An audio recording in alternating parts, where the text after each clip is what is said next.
কোনো আমল তো আমি দেখি না যে তোমার পক্ষ থেকে উকিল হইয়া দাঁড়ায় আমারে মাফ করাইবে। আমার মালিক তখন ডেকে ডেকে বলবে, মনে করে দেখ 2025 সালে রোজাটা গরমও না ঠান্ডাও না, 14 ঘন্টা রোজাটা ছিল। তোর তো মনে নাই রে বান্দা, কিন্তু আমি মালিকের মনে আছে, দিন রাত সব মনে আছে। ওই বছর তোর পকেটে পয়সা ছিল না, ওই বছরটা ছিল তোর কষ্টের বছর। তুই খুব অভাবে ছিলি, দ্রব্য মূল্য ঠিক মতো কিনতে পারস নাই, সেহরিটা খাইবি এমন কোন বাজার করারও সিস্টেম ছিল না। ইফতারি তোর পাশের বাসায় বসে দামি দামি জিনিস খাইছে, তুই খাইতেও পারস। কিন্তু আমি মালিক দেখছি তুই রোজাটা ছাড়স নাই।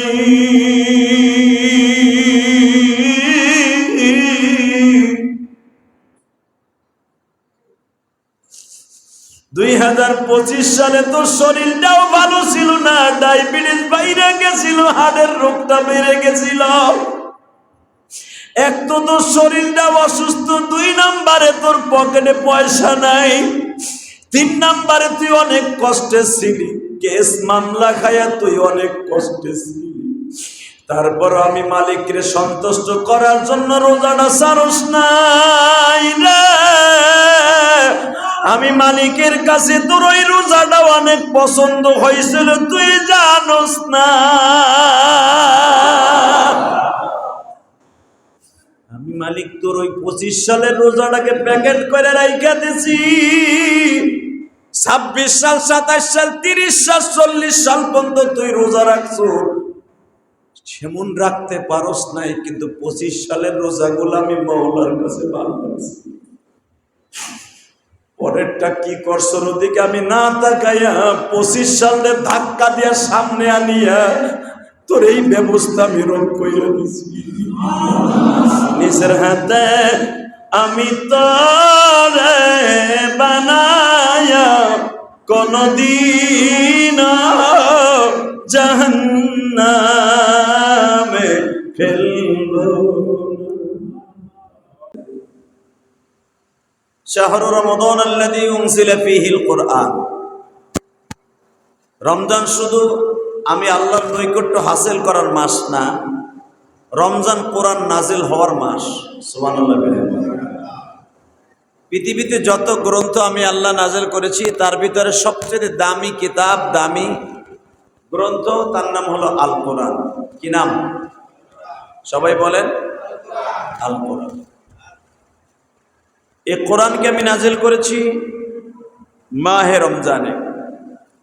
আর মাহে রমজানে নাজিল করে আমি তোমাদের জন্য এমন একটা সিস্টেম চালু করেছি, রমজান মাসে যে ব্যক্তি বেশি বেশি কোরআন তেলাওয়াত করবে সে যেন আল্লাহ পাকের নৈকট্য হাসিল করবে।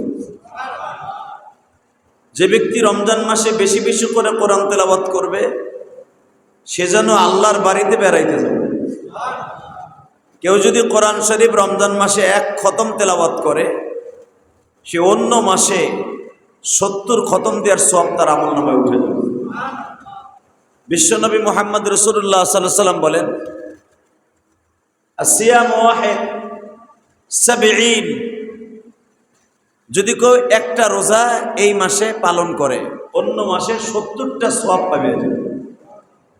এই মাসে একটা রোজা পালন করা, অন্য মাসে 70 ফরিদা, 70টা ফরজ আদায় করার সমতুল্য হয়ে যাবে। রমজান মাস এতই দামি, মাহে রমজানে আল্লাহ রাব্বুল আলামিন প্রতিটা রাত্রে রাত্রে বান্দাকে ডাকতে থাকে, মধুর সুরে ডাকে। প্রত্যেক রাতে আল্লাহ বলতে থাকেন, আলা মিন মুস্তাগফিরিন ফাগফির আলা, আলা মিন মুস্তারজিকিন ফারজুকা, আলা কাদা হাত্তা ইয়াতলুল ফজর। সেই ফজরের পর থেকে আগ থেকে নিয়ে আল্লাহ পাক তার গুনাহগার বান্দাকে ডাকতে থাকে, আলা মিন মুস্তাগফিরিন ফাগফির আলা। বান্দা তুমি কি গুনাহ করতে করতে করতে নিজের জীবনকে শেষ করে ফেলেছো? বান্দা তুমি কি আমার রিজিকের অভাবে কষ্টে আছো? চাকরির অভাবে কষ্টে আছো? ঋণগ্রস্ত হইয়া রাস্তা রাস্তায় ঘুরতেছ পাগলের মতো, মাহে রমজানে রোজা রেখে ইফতারির আগে আমি রব্বে কারিমের কাছে তুমি চাও, চাইতে দেরি আছে, তোমার সব কিছু পুরা হতে দেরি হবে না। শুধু এখানেই শেষ না। যে ব্যক্তি 30টা রোজা রাখবে, মান সামা রমাদানা আউয়ালিহি ওয়া আখিরি গুফিরা লাহু মা তাকাদ্দামা মিন যামবিহি ওয়া মা তাআখার। যে ব্যক্তি 30টা রোজা রাখবে শুরু থেকে শেষ পর্যন্ত ইমানের আশা, ইমান সাথে নিয়ে সওয়াবের আশায়, হাদিসে কুদসি বিশ্বনবী বলেন আল্লাহর কথা, তাকে আল্লাহ পাক এরকম নিষ্পাপ করে দিবেন, গুফিরা লাহু মা তাকাদ্দামা মিন যামবিহি ওয়া আউয়ালিহি ওয়া আখিরি, তার জীবনের শুরু থেকে শেষ পর্যন্ত যত গুনাহ আছে সব গুনাহ মাফ। পৃথিবীতে এমন কোনো আমল নাই যে আমলের দ্বারা জীবনের সব গুনাহ মাফ হয়। কিন্তু রোজার মাসে 30টা রোজা যদি কেউ রাখে, তার জীবনের গুনাহ এমনভাবে মাফ হয়, মনে হবে সে আজকে তার মায়ের গর্ভ থেকে ভূমিষ্ঠ হয়ে আসে। হাদিসে কুদসিতে বিশ্বনবী মুহাম্মদ রাসূলুল্লাহ সাল্লাল্লাহু আলাইহি ওয়াসাল্লাম আল্লাহ পাকের কথা আরো এইভাবে বর্ণনা করেন, আস-সাওমু লি ওয়া আনা আজজি বি। যে ব্যক্তি রোজা রাখে সে যেন আমি আল্লাহর জন্য রোজা রাখে, রোজাটা আমার জন্য, আর এর প্রতিদান স্বয়ং আমি স্বয়ং খোদার নিজে। রোজা আছেন তো সবাই ইনশাআল্লাহ? হ্যাঁ, অনেক লোক আছে দেখবেন সারা বছর কুত্তা বিলের মতো খায়, রমজান মাস আসলে আর ব্যারাম সাথে আছে না নাই? ও মনে করে কি এটা কোনো ব্যাপারই না, রোজা রাখলে রাখলাম, না রাখলে না রাখলাম। কিন্তু আপনি কি জানেন বিশ্বনবী যার রোজা রাখার মতো অ্যাবিলিটি আছে, অনেক মহিলা আছে দেখবেন 24 ঘন্টা গান বাদ্যর ভিতরে থাকবো, টিভির সামনে দেখবো, টিভি দেখবো ঠিকই, তার কানে কোরআন হাদিসের কথা যখন যায় ওর মাথার মধ্যে আবু জেহেলের বোর মতো কেড়ে উঠে যায়, আছে না নাই? 24 ঘন্টা টিভি দেখবো, তার টিভি দেখার ডিস্টার্ব হয় বিদায় অনেক লোক আছে দেখবেন ঘরে অসুস্থ, হালাকি আপনি কি জানেন অসুস্থ অবস্থায় যদি কেউ একটা কোরআন হাদিসের কথা শুনে, সে যেন আমলের নিয়তে যদি শোনে, জানালা খুলিয়া, বিশ্বনবী বলেন তোমরা জানালা কাটছো কি জন্য? সাহাবীদেরকে জিজ্ঞেস করে। এক সাহাবী বলে ইয়া রাসূলুল্লাহ বাতাস খাওয়ার লেগে। নবী বললেন আমিন। আর এক সাহাবী জিজ্ঞেস করলে জানলা কাটছো কি লেগে? ঘরের হুজুর আজান শোনার লেগে। নবী বলেন বাতাসও খাওয়া হইল, আজান শোনার লেগে যখন জানলা কাটছো, কিয়ামত পর্যন্ত যদি এই ঘর থাকে, কিয়ামত পর্যন্ত তোমার এই ঘরে আল্লাহর রহমান ঢুকবে। আর যেই সাহাবী কইছিল দক্ষিণের জানলা কাটছি বাতাস ঢোকার লেগে, নবী বললেন তোমার ঘরের পরে লানত, তোমার ঘরের পরে লানত। ইমানদার কোনোদিন ঘরের জানালা কাটবে বাতাস খাওয়ার জন্য না, ইমানদার ঘরের জানালা কাটবে আজান শোনার জন্য, কোরআন তেলাওয়াত শোনার জন্য, ওয়াজ নসিহত শোনার জন্য। কথা বল না কেন? আমাদের সমাজে এমনও মহিলা পুরুষ আছে টিভি দেখতেছে, মসজিদে জুমার বয়ান চলতেছে, মসজিদে তাফসীর চলতেছে, হেড ডিস্টার্ব হয়, আছে না? কথা বলেন না কেন? হয় না? লানত, বিশ্বনবী বলছেন পর লানত। কেউ যদি ঘরে বসে অথবা মসজিদে বসে কোরআন হাদিসের একটা কথা শুনে 60 বছর দাঁড়ায় দাঁড়ায় নামাজ পড়লে যেই সওয়াব, সেই আমল নামায় সেই সওয়াব জমা হয়ে যায়। এটা ভালো লাগবে না তো? শয়তান চায় তোর কানে ভালো কোনো কথা না যাক, কারণ তুই মরার পরেই তো আমি চাই তুই জাহান্নামে যা। শয়তান চায় তুই যে জান্নাতে যাবি, ভালো কাজ করবি, ভালো কাজ শুনবি। আমি শয়তান চাই না, কারণ সারা জীবন তোরে বোর মতো চালাইছে আমি শয়তান। কারণ যেই মহিলা পুরুষ দেখবেন কোরআন হাদিসের কথা শোনার পরে তার ভিতরে জ্বালা উঠে, রাগ লাগে, খারাপ লাগে, মনে করবেন ও শয়তানের বউ। কথা বলেন না কেন? আমি বলি নাই, বিশ্বনবী বলছে। তার সাথে শয়তানের বিয়া হয়ে যায়, স্বপ্নের ভিতরে শয়তানের সাথে তার বাসর হয়। কথা বলেন না কেন? স্বপ্নে দোষে দেখেন না অনেক মহিলা স্বপ্নে দোষ হয়, অনেক পুরুষের স্বপ্নে দোষ হয়, এটা ডাইরেক্ট ইবলিস শয়তান বাসর করে তাদের সাথে। আর ইবলিস শয়তান যখন তাদের সাথে বাসর করে, অবশ্যই বাসর করলে তো বাচ্চা হইবই, কথা কর না কেন? শয়তানের বাচ্চাগুলি দেখবেন যেইগুলা এইভাবেই জন্ম নেয়, যেই মহিলা পুরুষের কাছে কোরআন হাদিস শুনলে তার খারাপ লাগে, দুনিয়ায় তার বাচ্চা হবে মানুষ রূপে, কিন্তু তার বাচ্চা ওই রকম শয়তান মার্ক হইবে, কথা কর না কেন? শয়তান যদি বাসর করার পরে তার স্বামীর সাথে মেলামেশা করে বাচ্চা হয়, 100% ভাবে ওই সন্তান কোনোদিন আলেম হবে না, কোনোদিনও মানুষের মতো মানুষ হবে না। ওটা কোনোদিন ওই বাচ্চার দ্বারা আখেরাত মা বাবার জন্য দোয়া করার এমন একটা সন্তান এমন জন্ম নিয়ে যাবেন আল্লাহ। আল্লাহ ডাইরেক্ট কথা, সাবধান, সবসময় সাবধান। দুনিয়া থাকার জায়গা না, এটা বন্ধ করো। দুনিয়া থাকার জায়গা না, এই দুনিয়া আইজ আছে কাল নাই, কথা ঠিক না বেটাই? এক সাহাবীকে বললেন, ও সাহাবী, কি ব্যাপার রোজার মাসে যে তোমার দোকানে বোরকা লাগাইছে? বাংলাদেশে দেখবেন অধিকাংশ মহিলারা বোরকা দেয় না, হ্যাঁ ঘরের বউ বোরকা পরে না, এই হোটেলে বোরকা লাগাইছে। এ কথা কন না কেন? বউ বোরকা পরে না, মাইয়া বোরকা পরে না, পর্দা নাই, পশিদা নাই, হারামি বেটায় হোটেলে বোরকা লাগাইছে। আছে না বাংলাদেশে? কসম করে বলছি, মনে রাখবেন, আমার বাপের বানানোর কথা না। বিশ্বনবী নিজে বলেন, বুখারীর হাদিস, আনাস ইবনে মালিক বলেন, আমার নবী নিজে লাঠি হাতে নিয়ে মদিনার প্রত্যেকটা অলিতে গলিতে হাঁটতেন, দিনের বেলা কোনো দোকান খোলা আছে কিনা। যদি কোনো ইহুদির দোকানও খোলা থাকতো, বিশ্বনবী দোকানগুলো সাহাবী থেকে বাইরে ভাঙ্গা চূর্ণ বিচূর্ণ করে দিতে বলতেন। কারণ বিশ্বনবী বলতেন, তোর দোকান, খাবারের দোকান খোলা থাকার কারণে আমার উম্মাতগুলা জাহান্নামী হয়ে যাবে। কারণ খাবারের দোকান যদি খোলা থাকে, হোটেলগুলা যারা রোজা রাখে না, বেরোজাদারগুলি, ওদের খাবার মতো স্থান আছে, কথা বল না কেন? হোটেল যদি দিনের বেলা খোলা না থাকতো, কসম করে বলতে পারি, একটা রোজাদারও বিবি যদি তাকে বলতো যে তুমি রোজা রাখলে ভাত রাইন্দা দেবো না, দোকানও যদি খোলা না পাইতো, এই লোকটা অন্তত খাবারের অভাবে হলেও রোজাটা থাকতো। এই জন্য বিশ্বনবী বলেছেন, দিনের বেলা যেই রোজাদারের রোজা না রাখার জন্য যে এবিলিটি তৈরি করে দেয়, ও আমার উম্মত না, আর ওর পর আল্লাহ লানত। হালাকি আমাদের সমাজে দেখবেন মুদি দোকানগুলি, চার দোকান, রেস্টুরেন্ট কালা বোরকা লাগায়, লাল বোরকা লাগায়। আহা,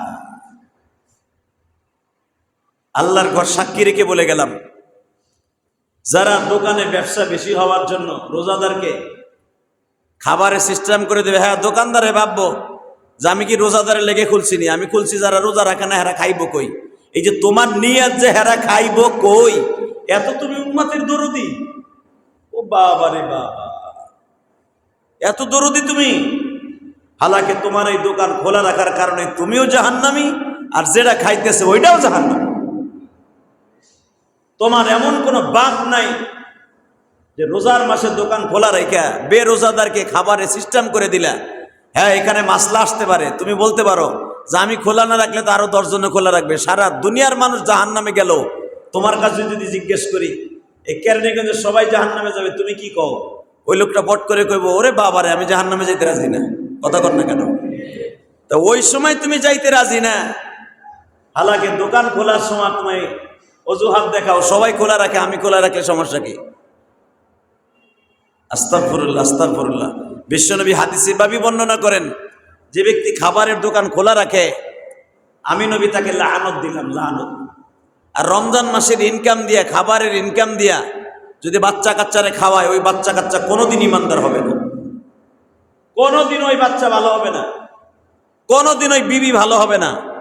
এবং একটা জিনিস মনে রাখবেন, বিশ্বনবী আরো বলেছেন, যারা রোজার মাসে খাবারের দোকান খোলা রাখে, বেরোজাদারদেরকে খাবারের সিস্টেম করে দেয়, আমি নবী আল্লাহর জাতের কসম করে বললাম, আল্লাহর জাতের কসম, আল্লাহর জাতের কসম, নবী 3 বার কসম খেয়ে বলেছেন, আমি নবী আল্লাহর 3 বার শপথ করে বললাম, যেই খাবার বিক্রি করে সে যে টাকা উপার্জন করলো, এই টাকা ডাইরেক্ট হারাম।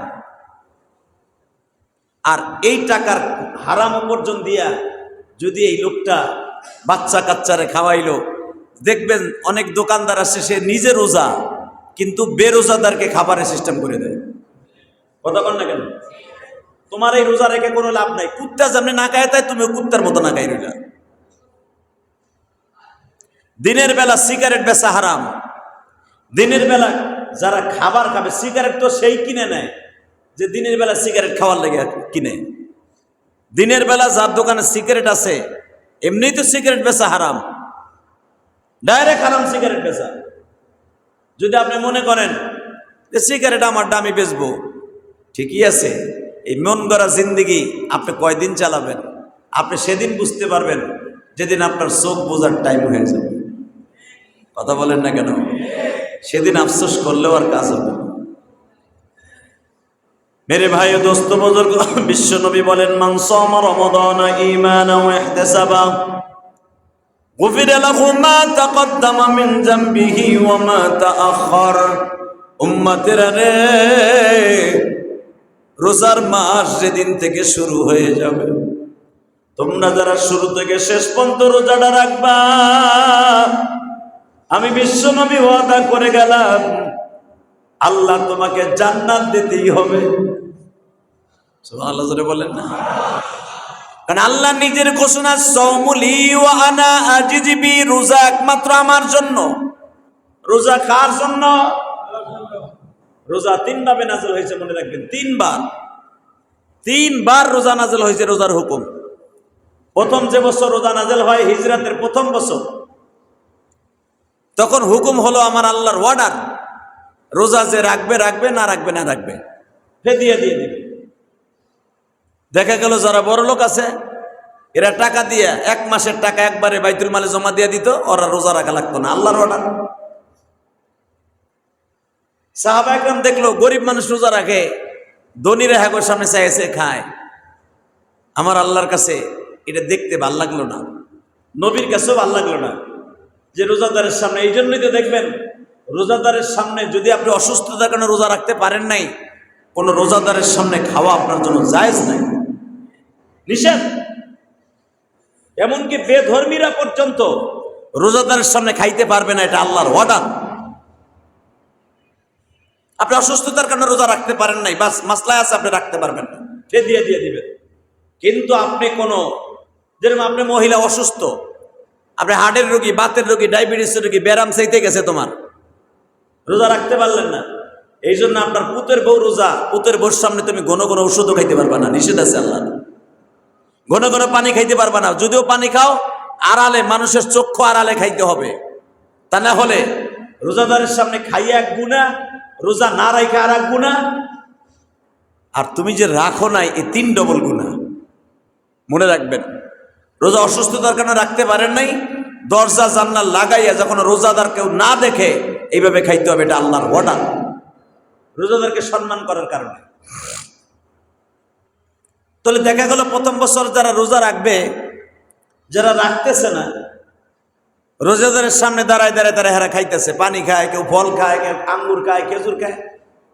এটা আমার আল্লাহর কাছে দেখতে অসুন্দর লাগলো, রোজাদারের কাছে খারাপ লাগে যে হুজুর আমাদের টাকা নাই, রোজার ফিদিয়া দিয়া আমরা রোজাটাতে বাঁচতে পারি না। নবী কিচ্ছু বললেন না, শুধু মনে মনে ভাবলেন, আল্লাহ মনে হয় সহজ হয়ে গেছে। পরের বছরে আল্লাহ হুকুম পাল্টায় দিলেন। কেমন হুকুম দেখেন, কত কঠিন। রোজা সবার বাধ্যতামূলক রাখতে হবে, এমনকি রোজা রেখে যদি ঘুমায়া যায় যদি, তার রোজার ভাঙবে না, আবার রোজা স্টার্ট হয়ে যাবে। রোজা রেখে ঘুমানো যাবে না দিনের বেলা। রোজা রেখে যদি কেউ দিনের বেলা ঘুমায়, ঘুমানোর সাথে সাথেই তার রোজা আবার শুরু হয়ে যাবে, আর সে ইফতারিও করতে পারবে না, সিহরিও খেতে পারবে না। এমন অর্ডার হলো দ্বিতীয় বছর। এক সাহাবী, গরিব মানুষ, আবু সাইদ খুদরি রাদিয়াল্লাহু তাআলা বলেন, এক সাহাবী বনে কাঠ কাটতো, বনে কাঠ কাটার পরে স্বাভাবিক সারাদিন যদি কেউ কাঠ কাটে, গমের বস্তা নামায়, খেজুরের পাটি নামায়, আপেলের পেটি নামায়, দেখবেন তার শরীর কিন্তু একটু ক্লান্ত আসে না? সে সারাদিন গমের বস্তা টাইনে টুইনে কাঠ কাইটা বাজারে বিক্রি করতে করতে সন্ধ্যার 1 ঘন্টা আগে বাসায় আসছে, যার কারণে, যেই সাহাবীর কারণে আপনার আমার রোজা সহজ হয়েছে। সুবহানাল্লাহ। এই সাহাবী কাঠ কেটে বাজারে বিক্রি করতে করতে সন্ধ্যা গুনায় আসছে, ইফতারি সব কিনে আনছে, হঠাৎ করে শরীরটা ক্লান্ত, ঘুমায় গেছে। তো ঘুমাইছে তো বাস রোজা শুরু, এটা আল্লাহর অর্ডার। ঘুমায় গেছে, রোজা শুরু হয়ে গেছে। পরের দিন যাই হোক না খাইয়া রোজা রয়েছে, কারণ আর ইফতারিও করা যাবে না, সেহরিও করা যাবে না, সব বিদ। সাহাবী একাধারে ভাবে 3 দিন রোজা রাখার পরে মরা মরা ভাব হয়ে গেছে। 3 দিন যদি কেউ একটু পানিও না খাইয়া রোজা রাখে মেয়া, তার অবস্থা কি হয় বুঝেন না আমার কথা? তো যখন 3 দিন রোজা না রাখতে যাইয়া না খাইয়া রোজা রয়েছে, সাহাবী বেহুশ হয়ে পড়ে গেছে জোহরের সময়। বিশ্বনবী জিজ্ঞেস করলেন, কি ব্যাপার, এরকম মসজিদে বেহুশ হয়ে পড়ছে কে? হুজুর একাধারে 3 দিন ঘুমায় গেছে, তো রোজা শুরু হয়ে গেছে, এখন তো 3 দিন না খাইয়া রোজা রাখতে রাখতে অবস্থা খুব কাহিল। বিশ্বনবী আল্লাহর কাছে হাত তোলেন, আল্লাহ অবস্থা তো খুব খারাপ। আমার আল্লাহ, এই যে আপনার আমি যে রোজা রাখতেছি এটা 3য় সুবহানাল্লাহ বলেন না? এটা কতবার? জোরে কান। 3য় এটা। এটা হলো 3য় রোজা, 3 বার হুকুম। আমার আল্লাহ বললেন, নবীজি ঘুমাইলে আজ থেকে আর রোজা আরম্ভ হবে না। আমি আল্লাহ ডাইরেক্ট অর্ডার দিয়া দিলাম। সূরা বাকারার মধ্যে আসছে, আমার আল্লাহ বলেন, শবে সাদেক থেকে নিয়ে সূর্য ডোবা পর্যন্ত আমি আল্লাহ রোজার অর্ডার দিলাম। আমি রাত্রে ঘুমাবে, দিনে ঘুমাইলে রোজা নষ্ট হবে না। আমি রব্বে কারিম দেখলাম আমার বান্দা কতটুকু আমি মওলার হুকুম পালন করে। প্রথমবার আমি সহজ করে দেখলাম বান্দা কয়জন রোজা রাখে। দ্বিতীয়বার আমি একটু কঠিন করে দিয়ে দেখায় দিলাম বান্দা কতটুকু আমার ভালোবাসে। নবীজি ইসাবের কারণে আজকে আমি আল্লাহ সুন্দর করে দিলাম, রোজা রাখবে শবে সাদেক নিয়ে সূর্য ডোবা পর্যন্ত, সূর্য অস্তমিত পর্যন্ত রোজা রাখবে। সারা রাত স্ত্রীর সাথে ঘুমাবে, সারা রাত ঘুমাবে সেহরির শেষ টাইম পর্যন্ত, অর্থাৎ 4টা 1 মিনিট পর্যন্ত। এখন সেহরির সময় কয়টা? 5টা, হ্যাঁ 4টা 57 মিনিট, এখন 59 মিনিট। আজকে 4টা 59 মিনিট পর্যন্ত পানাহার করবে, স্ত্রীর সাথে ঘুমাবে, আমি আল্লাহ বৈধ রেখে দিলাম। কিন্তু নবীজি 5টার পরের থেকে নিয়ে আমি রব্বে কারিম 6টা 2 মিনিট পর্যন্ত তাদের রোজা ফরজ করে দিলাম। এতটুকু সময় যদি রব্বে কারিমের কাছে রোজা রাখে গো নবী, আপনার উম্মতকে জানায় দেন, যারা অসুস্থ থাকবে, যারা কমজোরি থাকবে, যারা বেহুশ থাকবে, পাগল থাকবে, তাদের রোজা রাখতে হবে না। কিন্তু এছাড়া যদি কেউ রোজাটা ছেড়ে দেয় গো নবী, আমি রব্বে কারিম তাদের পরে এত বেজার হব, এত বেজার হব, এত বেজার হব, কবরে আসার সঙ্গে সঙ্গে 99টা সাপ নিযুক্ত হয়ে নবী নামাজ কামাই দিলে আমি রব্বে কারিম তারে ক্ষমা করে দিতে পারি। যাকাতটা জীবনে যদি একবারও না দেয় তাও তাড়াতাড়ি ক্ষমা করে দিতে পারি। হজটা যদি জীবনে ফরজ ছিল করে কবরে আসে নাই, তাও আমি ইচ্ছা করলে ক্ষমা করে দিতে পারি। কিন্তু আমি 11 মাসের মধ্যে একটা মাস রোজা ফরজ করেছিলাম, যেই রোজাটাকে টার্গেট করে আমি মালিক বলছিলাম আস-সাওমুলি ওয়া আনা আজিজি বি, রোজাটা আমি রবের জন্য বান্দা, এর পুরস্কার আমি কোনো ফেরেশতার হাতে দেই নাই, স্বয়ং আমি রবের হাতে রাইখা দিছি।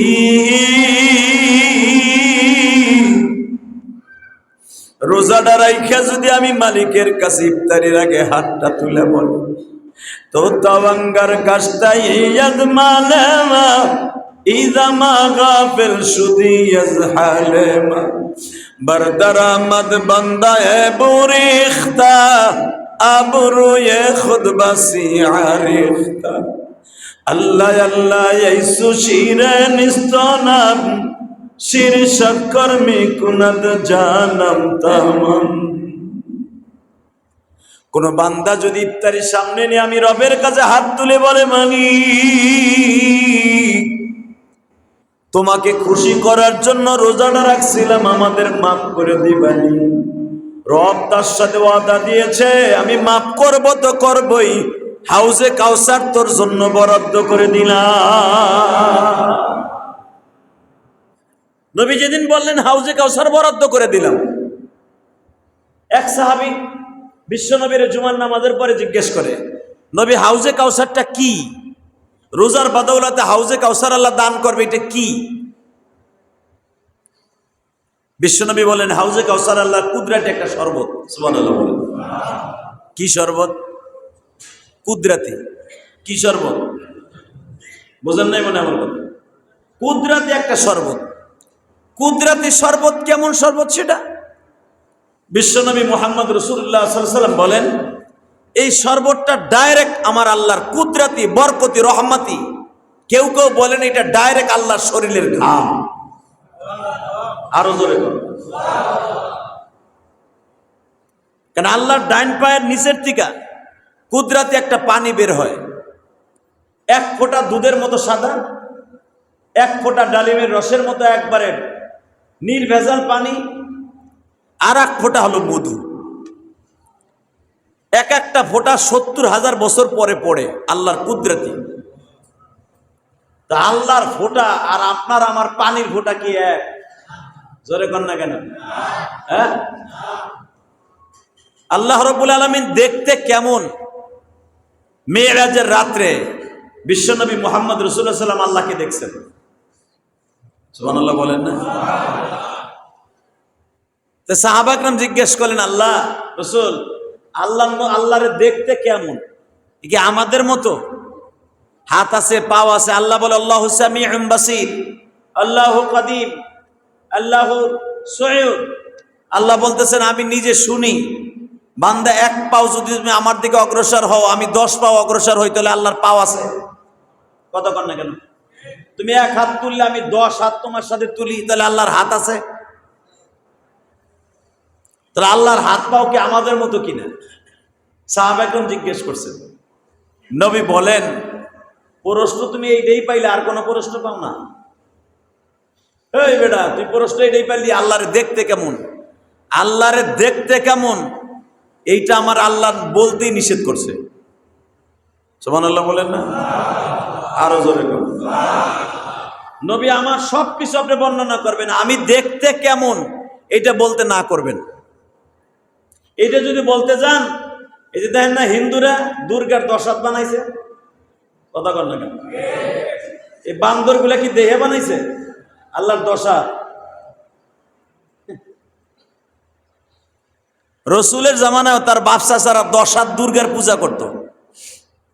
এই দেখবেন গণেশ কালীর স্বামী, কালীর স্বামী চিনে না? কালী গণেশের মাথা কেটে হাতের গতি নেমনে কালারি দেন, দেখছেন না? কালী পূজায় যে গেছে কাতি মাসে, এই যে গণেশ, এরপরে দুর্গার পিছনে কিন্তু 10টা হাত। 10টা হাত কেন জানেন? এগো ধর্মের মধ্যে আছে, দেখবেন বেদের মধ্যে আছে, বেদ পিতাবোধের মধ্যে আছে 21 নম্বর শ্লোক। এটা হলো এইভাবে, গণেশ সে একদিন ছাগলের লগে আকাম করতে গেছে। আর নাউজুবিল্লাহ, ইফতারির সময় ছাগলের ঘরে গেছে আকাম করতে, বউ থুইয়া ছাগলের লগে গেছে আকাম করতে। তো কালী তো ও যখন দেখছে এলাকায় রাইট লেগে গেছে, গা পাপের সংখ্যা বাইরে গেছে, তো মারতে মারতে শয়তান যখন মানুষের বেশ ধরে ছাগলের ঘরে ঢুকছে, যাই দেখে গণেশ ওখানে ছাগলের ঘরের মধ্যে এক কোপ দিয়ে গণেশের মাথা কেটে নিয়েছে। যখন টান দিছে মাথা, চুল এই গণেশের এরকম চুল ছিল, চুল যখন ধরে জায়গায় দেখে এটা হ্যার পাড়াডা, এটা তার স্বামী পাড়াডা। বুঝলেন না আমার কথা? ছাগলের ঘরে কে যায়? পাড়া ছাড়া কেউ যায়? এই মুসলমান, বুঝলেন না আমার কথা? ছাগলির কাছে ছাগল পাড়া ছাড়া কে যায়? যখন মাথা উঁচা করছে, এক হাতের আন্দাও আর এক হাতে হলো মাথা, যখন উঁচা করছে দেখে আমার পাড়া, সাথে সাথে জিহ্বা বাইর করে হায় হায়, এটা কি করলাম? বুঝেন না আমার কথা? এটা কিন্তু আমাকে বানানো কথা না, এটা ওকে কিতাবের কথা। মিয়া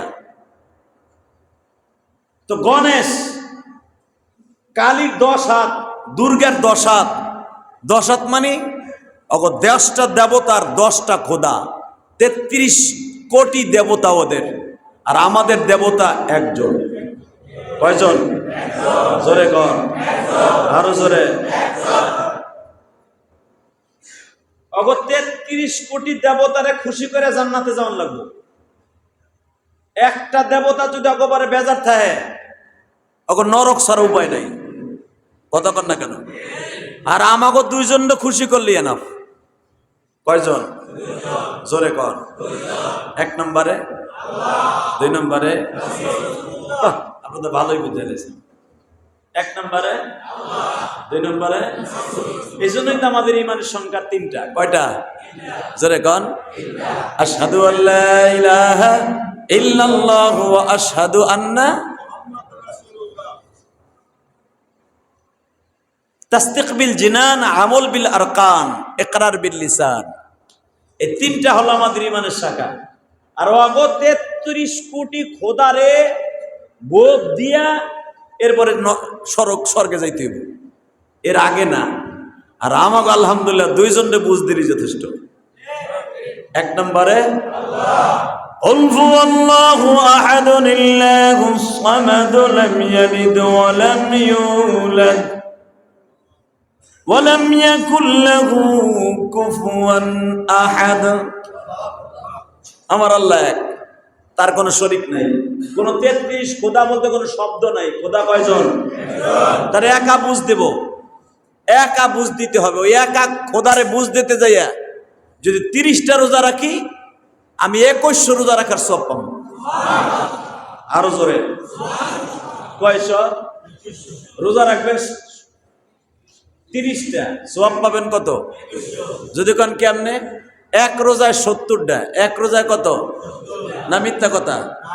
ফরিদা ওয়াহিদ 70 ফরিদা। বিশ্বনবী বলেন, আল্লাহর কথা, আপনার উম্মত রোজা রাখবে ফরজ একটা, আমি দেব 70টা। তো 1 রোজা সমান সমান গুণ 30টা 70 দিয়ে গুণ দেন, কত হয়? 700। কত?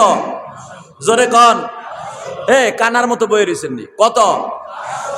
রোজা হলো 30টা, আপনি 70 দিয়ে গুণ দিলে হবে 2100। কত? রোজা রাখবেন 30টা, পাবেন কত? 2100। তাহলে আপনার বছর হলো 365 দিন।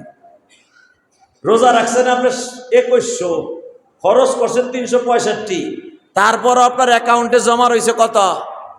1735। কত? অঙ্ক ভুলে গেছো কা নাকি? রোজার দালে মেয়া।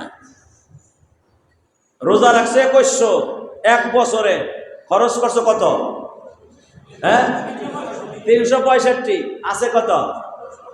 1735টা রোজা আপনার অ্যাকাউন্টে।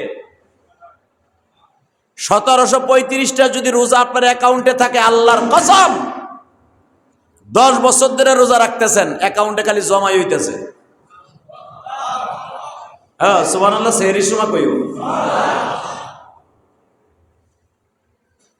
যেদিন আমার আল্লাহ নবীকে বললেন আপনার উম্মত রোজা রাখবে 30টা, পাবে 2100টা, নবী খুশির আনন্দে ইফতারি থুয়ে খাড়ায় গেছে গা। এই মুসলমানের পোলা, এটা আমার বাপের বানানো কথা না। যেদিন আমার আল্লাহ বললেন আপনার উম্মত রোজা রাখবে 30টা, আমি রব্বে কারিম তার অ্যাকাউন্টে দিব 2100। আপনার উম্মত নামাজ পড়ে 5 ওয়াক্ত, আমি দিব 50 ওয়াক্ত। না মিথ্যা কথা এটি? আপনার উম্মত রোজার মাসে 17টা ফরজ আদায় করবে, 17রে আপনি 70 দিয়ে গুণ দেন, কত হয়? হিসাব করেন। আপনার বছর হইতেছে 365 দিনে, আপনি 1 রোজার মাসে যেই পরিমাণ ফরজ অ্যাকাউন্টে রেখে দিলেন, ইনশাআল্লাহ তাআলা 1 খোদারে বুঝ দেওয়া হয়ে গেছে। আরো জোরে কর। এই জন্য আমার মালিক বলে, বান্দা রে এই কাজটা কেন করছি জানোস নি? রোজা রাখবি 30টা, আমি রব করে দেব 2100। নামাজ পড়বি 1 ওয়াক্ত, দিব তোরে আমি 70 ওয়াক্ত। আরো জোরে। তুই রোজার দিনে তারাবি পড়বি 20 রাকাত, 20-এর সাথে আমি আল্লাহ গুণ দিলাম 70। তুই খরচ করছন মাত্র 365।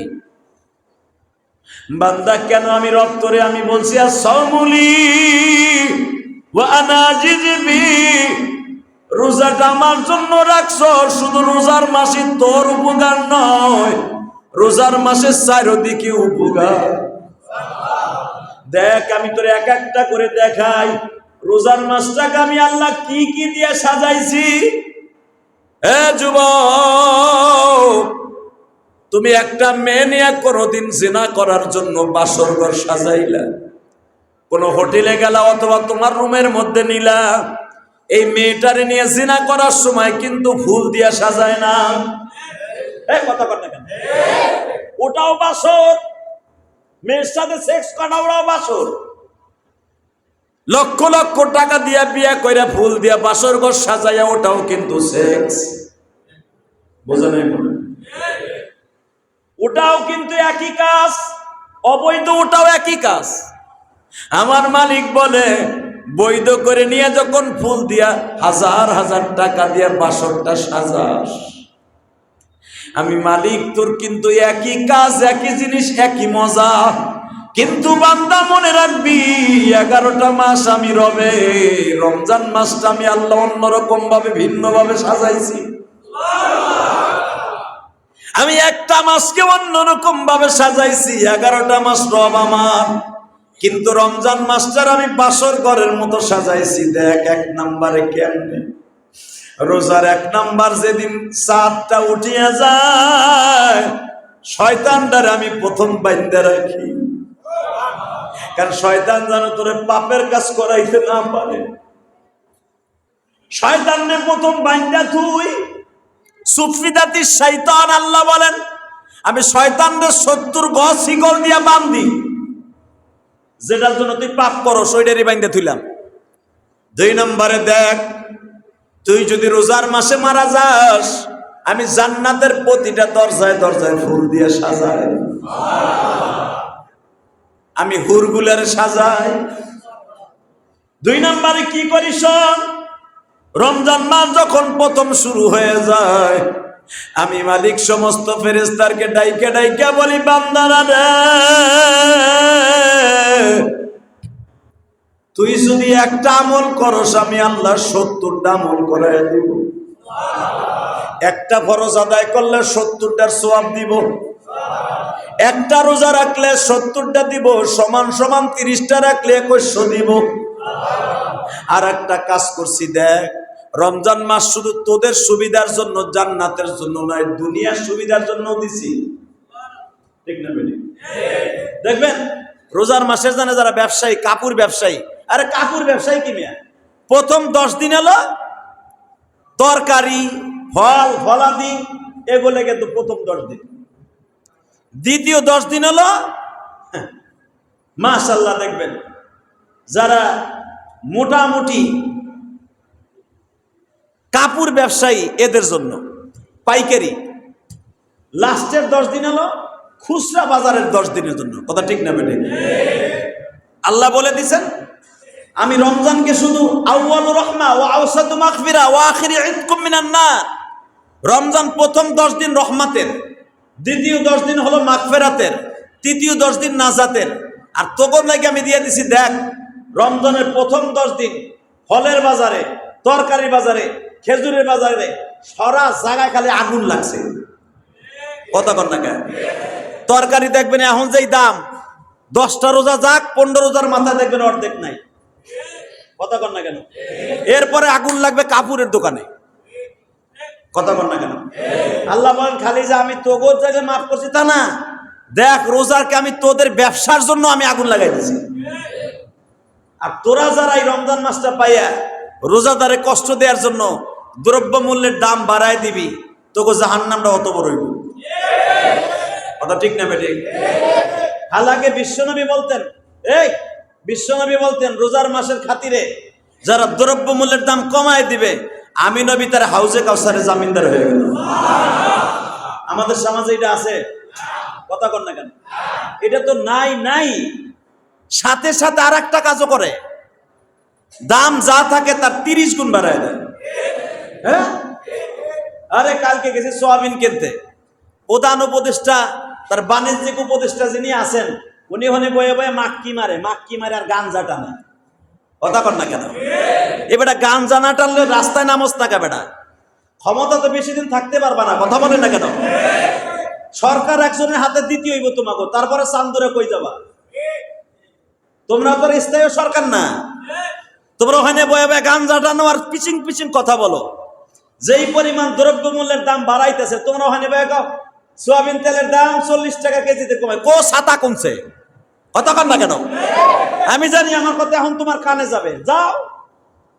এই মুসলমানের পোলা ভালো করে বুঝেন, আলেম ওলামা পৃথিবীতে আল্লাহ ছাড়া কাউরে ডরায় কথা বলেন। আওয়ামী লীগের আমলেও কই নাই, বিএনপি এলেও কম না, আর এখন ইনুস আছে ইনুসরে ডরায় কথা কম না। কিন্তু মনে রাখতে হবে ওইখানে বছর বছর কথা কও দ্রব্যমূল্যের দাম কমে গেছে, দ্রব্যমূল্যের দাম কমেছে, ঘোড়ার ডিম কমছে, বরঞ্চ আরো 30 গুণ বাড়ছে। কথা বল না কেন? যে আপেল ছিল কত 250 টাকা কেজি, 350 টাকা কেজি। ওখানে বয়ে বয়ে গাঞ্জাটা নরমাক কি মারো না? জবাব দিতে হবে। কথা বলেন না কেন? জবাব দিতে হবে, জবাব দিতে হবে। আজ হোক আর কাল হোক, আওয়ামী লীগের জন্য জবাব দিতে হচ্ছে, তোমাদেরও জবাব দিতে হবে। ভাই বোনা জবাব দিতে হবে না? তেল কিনতে গেছি কালকা 10 লিটার, হায় রে সুবহানাল্লাহ, মনে করছি কমাই দিছে বাণিজ্যিক উপদেষ্টা, কমাইছে কি ছাতা আরো বাড়ছে। মনে রাখতে হবে বিশ্বনবী মুহাম্মদ রাসূলুল্লাহ সাল্লাল্লাহু আলাইহি ওয়াসাল্লাম বলেছেন, মদিনার গভর্নমেন্ট দেখেন কত কড়া ছিল। এই যে সৌদি আরব যে দেখবেন রমজান মাসে যারা উমরা করতে যান, দ্রব্যমূল্যের দাম যদি কেউ বাড়ায় সাথে সাথে তার দোকানে সিলগালা মেরে দেয়। এই দেশে রহমত থাকবে না, থাকবে তোমাকে দেশে। আল্লাহ আমাদের হেফাজত করুক, জোর করে আমিন, জোর করে আমিন। এই রোজার মাস শুধু নেকের মাস নয়, রোজার মাস ব্যবসার মাস। এক বছর দিয়ে, এক বছর রমজান মাসের 1 মাসের ইনকাম দিয়া এই যে কাপড় ব্যবসায়ীরা, গার্মেন্টসের ব্যবসায়ীরা, যে কোনো ব্যবসা বলেন, 1 মাসের ব্যবসা দিয়া পুরা বছর চলে। কথা বল না কেন? এই দেখবেন যারা কাপড় ব্যবসায়ী, ফল ব্যবসায়ী, চাউল ব্যবসায়ী, ঢাল ব্যবসায়ী, বুট ব্যবসায়ী, সব ব্যবসায়ী রোজার মাসে দাঁতে খরা লাগাই দেয়, ভাই রোজার পরে দিমুনে। তার মানে কি? রোজার মাসে উনি জনমের কানান কামাবে আর জাহান্নামের টিকিট কিনবে। কথা কর না কেন? রোজার মাস দেখাইয়া তুমি পুরা মাসের ইনকাম বন্ধ করে দিলা। মনে রাখতে হবে রোজার মাস শুধু তোমার নেকের জন্য না, রোজার মাস তোমার ইনকামের জন্য আল্লাহ করে দিয়েছে। পৃথিবীর কোন ধর্মের ভিতরে এই সিস্টেমের নাই যে 30টা রোজা রাখলে 30 দিন। হিন্দুদের কিন্তু রোজা আছে 10টা, আপনি জানেন না? 10টা রোজা আছে ওদের বছরে, 10টা রোজা রাখে। যারা এই যে ব্রাহ্মণ, এরা মাসে 10 দিন রোজা রাখে, তা না হলে ব্রাহ্মণগিরি থাকবে না। এই ব্রাহ্মণরা 10টা রোজা রাখে, ওদের রোজার সিস্টেম হলো কোনো সেদ্ধ জিনিস খেতে পারবে না, সব ফল ফলাদি খাবে। আর আমার আল্লাহ আমাদের রোজা রেখে দিছে, তুমি যাই খাও আল্লাহকে সন্তুষ্ট করার জন্য খাইবা, গুনাহ মাফ হইব, জান্নাত দলিল হইব। রোজার কোনো ইফতারি নাই, হিন্দুদের রোজার কোনো ইফতারি নাই, মুসলমানের রোজার ইফতারি আছে না নাই? সেহরি আছে না নাই? কথা বল না কেন? একবার ওরা দিনের ভিতরে খায় একবার, আর আমরা খাই 2 বার। কয়বার? ইফতারিতে একবার খাই, সেহরিতে একবার খাই। আর হিন্দুরা যে রোজা রাখে ওকে একবার, তাও সেদ্ধ করা কোনো জিনিস না, রুটিও খাইতে পারবে না, ভাতও খাইতে পারবে না। ওদের রোজা হলো ফল খেয়ে রাখতে হবে। আমার বিশ্বনবী যখন মদিনায় আসলেন, রোজার সিস্টেম চালু হইলো, দেখে ওই হিন্দুগো সিস্টেম, ওরা ফল খায় রোজা রাখে, খাজুর খেয়ে রোজা রাখে, খায় রোজা রাখে।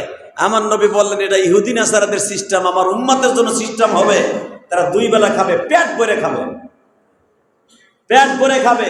সেহরির সময় খাবে, ইফতারির সময় খাবে। ইফতারির সময় খাওয়ার সময় হাত তুলবে, তার গুনাহ মাফ হবে, পেটও ভরবে। সুবহানাল্লাহ, জোরে কইলেন না? শুধু পেটই ভরবে না, আমার উম্মত ইফতারের সময় হরেক রকমের জিনিস খাবে, যা কিছু খাবে। এই রোজার মাসের খাতিরে কোনো হিসাব নাই। আরো জোরে কোন? এই হিসাব নাই বিদায় রসুলের যুগ থেকে নিয়ে দেখবেন আপনি অন্য মাসে রোজা রাখেন 6টা, রাখেন না? শাওয়াল মাসে অনেকে 6টা রাখেন না, আমরা রাখি না? 6টা রোজার ইফতারি আর 30টা রোজার ইফতারি কিন্তু এক না। হ্যাঁ, 6টা রোজা রাখবেন আপনি হুদা, এক গ্লাস পানি না এতগুলো পান্তা ভাত। কথা কর না কেন? মহিলারা বেশিরভাগ 6 রোজা রাখে পান্তা ভাত দিয়ে, কেন ওই রোজার কোনো দাম নাই। কথা কর না কেন? আর দেখবেন এই ইফতারিতে শরবত, আপেল, মালটা, আঙ্গুর, তরমুজ। হায় রে, তরমুজে তো আবার আর এক খেলা। তরমুজ কেজি হিসেবে বিক্রি হয়। আল্লাহ গোপরে গজব দেও না কে? কথা কর না কেন? তরমুজ কিনতে গেছি কালকে, কয় কেজি 60 টাকা। আমি কত কেজি তোরে, তোর পিছন দিক দিয়ে ভরে তোমার কেজি। আমার দিক চপ। কেজি হিসাবে যদি কেউ তরমুজ কেনেন, আপনিও জাহান্নামী, যে বেচবে ও জাহান্নামী। কেজি হিসাবে দরকারে তসবুর খাবেন না, কিন্তু কেজি হিসাবে কিনবেন না। কারণ কেজি হিসাবে তরমুজ পৃথিবীতে একজন প্রথম বিক্রি করছে, সে হলো ফিরাউন। কে? জোরে কন। আমার নবী বলছে দুনিয়ার সবকিছু কেজিতে বিক্রি হবে, তরমুজ বিক্রি হবে না। কারণ তরমুজ আমার নবীর অত্যন্ত প্রিয় খাবার ছিলেন। আমার নবীর খাবার কি ছিলেন? আমার দিকে নেন, বুখারীতে আসছে। 1 নম্বরে তরমুজ, রোজার মাস, মারাবা বলেন। 2 নম্বরে গাজর, শশা, পনির এবং আখরুট। আখরুট চিনেন? আখরুট, হ্যাঁ, গোড়ার ডিম চিনেন? কিনছো আখরুট 2100 টাকা কেজি। 2100 টাকা কেজি আখরুট খাইছো তো মনে? হ্যাঁ, এগুলো হাজিরা খায়, আলহামদুলিল্লাহ বলেন। আখরুট এটা আদার মধ্যে দেয়া যায়, আদা। এগুলা খাইবেন। এই যে সৌদিরা 22টা 23টা বিয়ে করে, কি দিয়ে? ওইটাই দিয়েই করে। কেউ যদি জীবনে 1 কেজি আখরুট খায়, তার যৌবন জীবনে নষ্ট হইব না। আলহামদুলিল্লাহ বলতে পারলা না মিয়া? তুমি আর খাবো পান্তা ভাত আর কাঁচা মরিচ আর পেঁয়াজ, ও খাইবার ভের করে বাইর করবা, পুরা পেট গ্যাস সিলিন্ডার। ইফতারির সময় তোমার আমার খাওয়ান কি জানো? পেঁয়াজু, আলু চপ, বেগুনি, যেগুলো খাইলে পেট এমনি গ্যাস সিলিন্ডার। কথা কর না কেন? খাই বুট। সৌদি আলারা বুট খায় না, যদিও খায় তারা কাঁচা খায়। এই 17-18 বার যায় দেখছি তো, ওরা রোজার মাস কি খায়? ওরা কাঁচা কোনোদিনও ফুটায় খাবে না, কাঁচা খায়। আখরুট বেশি খায়। আখরুট যত বেশি খাবেন, গ্যাসের বালাইও আপনার শরীরে থাকবে না। সুবহানাল্লাহ বললেন না? আমার নবীর খাবার, প্রিয় খাবার ইফতারির সময় 1 নম্বরে তরমুজ। বলেন 1 নম্বরে কি? গাজর, পনির। পনির তো আমাদের দেশে নাই, যদিও আছে ওটা হলো ভুয়া। ওই পনির আমাকে রসুলের যুগের পনির না। রসুল পনির এত পরিমাণ খাইতেন, সুবহানাল্লাহ বিহামদিহি, সুবহানাল্লাহ বিহামদিহি। মা আয়েশা বলেন, ইফতারির সময় আমার পনির বানাইতে আমার হাত ব্যথা হয়ে যেত, কারণ আমার নবী এটা পছন্দ করতেন। পনির হাতে বানানো হয়, আলহামদুলিল্লাহ বলেন। নবী মাঠা খাইতেন, মাঠা, উটের মাঠা, এগুলা খাইতেন। আমার নবীর গায়ে যে 50 জন স্ত্রীর শক্তি আল্লাহ কেন দিছিলেন?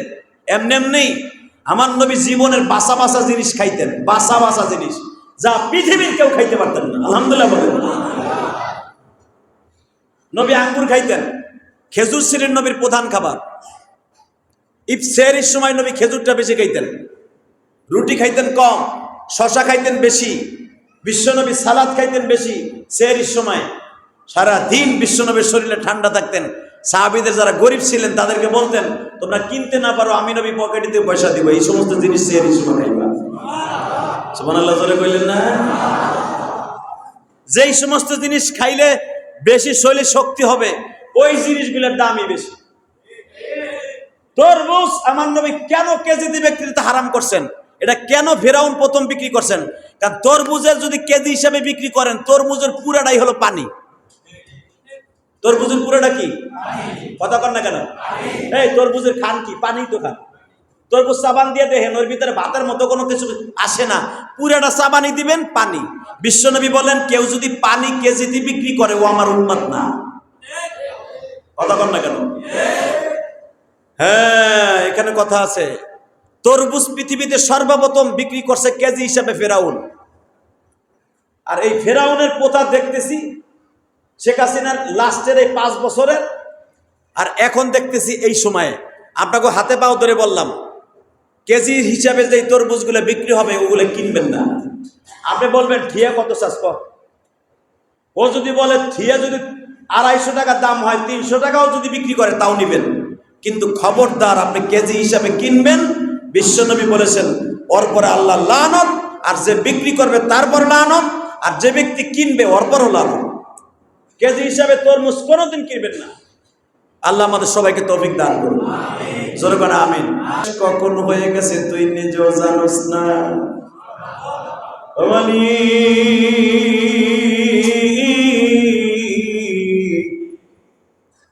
হিসাব নিকাশ শেষ হয়ে গেল কখন আমি জানতেও পারলাম।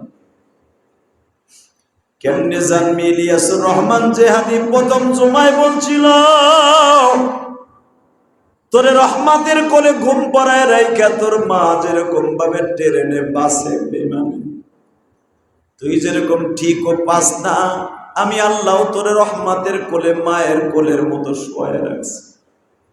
কারণ আমি রোজা সম্পর্কে বলছিলাম, as-সাওমুলি ওয়া আনা আজিজি বি, রোজাটা কেবলই মাত্র আমি রবের জন্য, এর পুরস্কার স্বয়ং আমি আল্লাহ নিজে। আমি নিজে তো এক মুখে দুই কথা বলতে পারি না, আমি তো তোদের দেশের সরকারের মুকুল।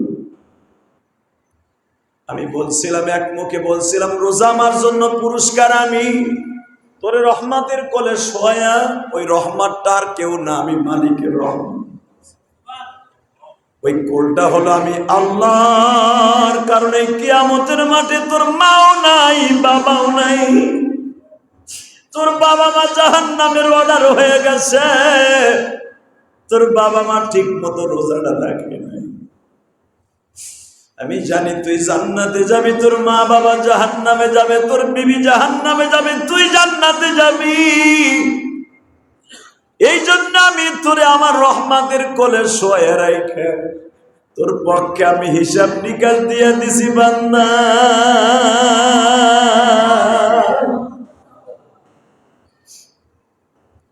রাইয়ান নামক দরজা দিয়ে ঢুইকে জান্নাতে ঢুকে,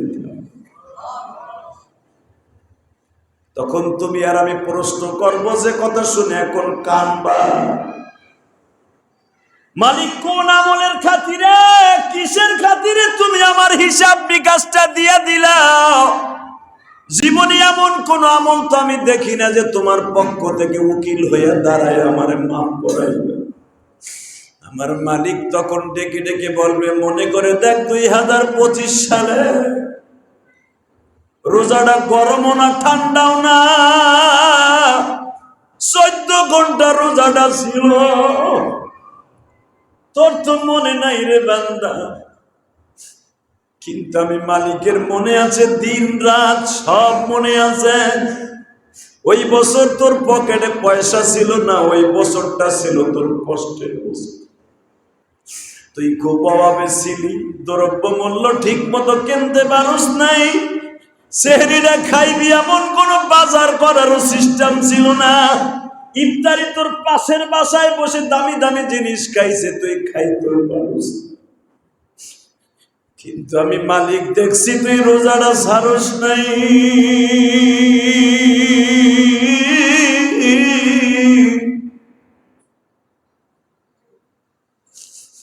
2025 সালে তোর শরীরটাও ভালো ছিল না, ডায়াবেটিস বাইরে গেছিল, হার্টের রোগটা বেড়ে গেছিল।